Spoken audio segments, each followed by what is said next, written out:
আমাদের প্রিয় নবী রাসূলুল্লাহ সাল্লাল্লাহু আলাইহি সাল্লাম আমাদেরকে এমন এক নামাজ শিখিয়েছেন, যা পড়ে আল্লাহর কাছে যা চাওয়া হবে তিনি তাই দেবেন। তাই আজ আমরা সেই নামাজ সম্পর্কে আলোচনা করব। তার আগে আপনি যদি চ্যানেলটি সাবস্ক্রাইব না করে থাকেন, তবে সাবস্ক্রাইব করে নিন।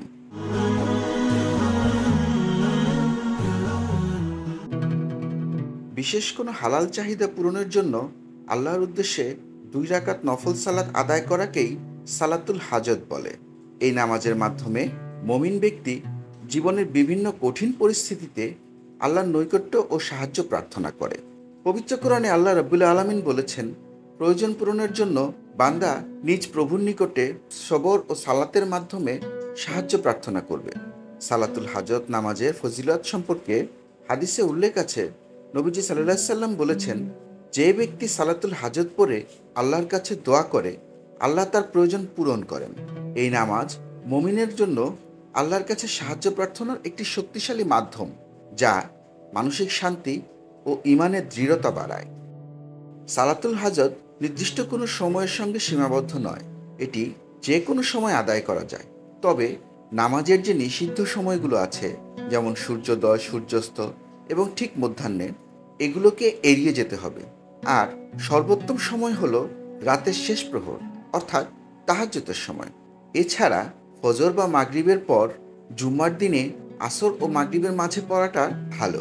তবে খেয়াল রাখতে হবে, সালাতুল হাজত শুধুমাত্র হালাল এবং জায়েজ কোনো প্রয়োজনের জন্যই পড়তে হবে।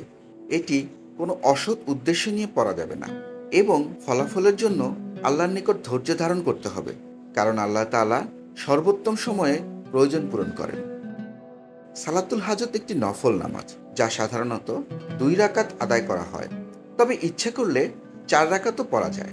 এই নামাজ আদায় করতে চাইলে কিছু নিয়ম মেনে আদায় করাটাই উত্তম। তাই প্রথমেই সালাতুল হাজতের নিয়তে ওযু করে নেওয়া ভালো। নামাজ শুরু করার আগে মনে মনে সালাতুল হাজতের নিয়ত করতে হবে। যেমন, আমি 2 রাকাত সালাতুল হাজত নফল নামাজ আল্লাহর জন্য আদায় করছি, আল্লাহর সাহায্য প্রার্থনা করে। এরপর 2 রাকাত নামাজ আদায় করতে হবে, যা সাধারণ ফরজ বা নফল নামাজের মতোই। তবে এ নামাজ আদায় করার সময় যেন মনোযোগ কোনোভাবেই ছুটে না যায়, সেটি অবশ্যই খেয়াল রাখতে হবে। প্রথম রাকাতে আল্লাহু আকবার বলে নামাজ শুরু করে সূরা ফাতিহার পরে যে কোনো সূরা মিলিয়েই পড়া যাবে। তারপর রুকু সেজদা অনুসরণ করে প্রথম রাকাত সম্পন্ন করতে হবে। দ্বিতীয় রাকাতেও একইভাবে সূরা ফাতিহার পর যে কোনো সূরা মিলিয়ে রুকু সেজদা তাশাহুদ পড়ে সালাম ফিরিয়ে নিয়ে নামাজ শেষ করতে হবে। নামাজের শেষে আল্লাহর প্রশংসা ও দুরূদ পড়ে প্রয়োজনের জন্য দোয়া করতে হবে। আব্দুল্লাহ ইবনে আবু আফা রাদিয়াল্লাহু আনহু থেকে বর্ণিত, মহানবী সাল্লাল্লাহু আলাইহি সাল্লাম বলেছেন, যে ব্যক্তি আল্লাহর কাছে কোনো প্রয়োজন বা মানুষের কাছে কোনো প্রয়োজন থাকে, সে যেন অজু করে 2 রাকাত নামাজ পড়ে তারপর আল্লাহর প্রশংসা করে নবীর উপর দুরূদ পড়ে এবং এই দোয়া পড়ে, لا إله إلا الله الحليم الكريم سبحان الله رب العرش العظيم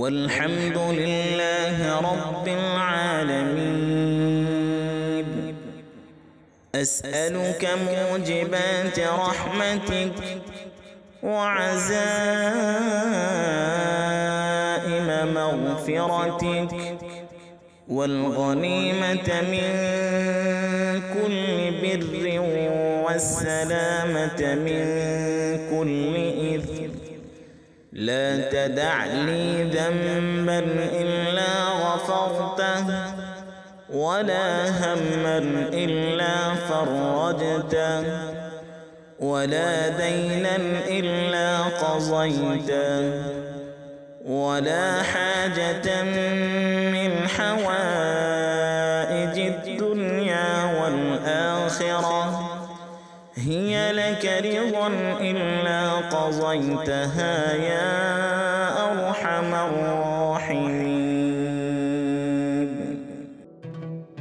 অর্থ, আল্লাহ ছাড়া কোনো উপাস্য নেই, তিনি সহনশীল ও দয়ালু।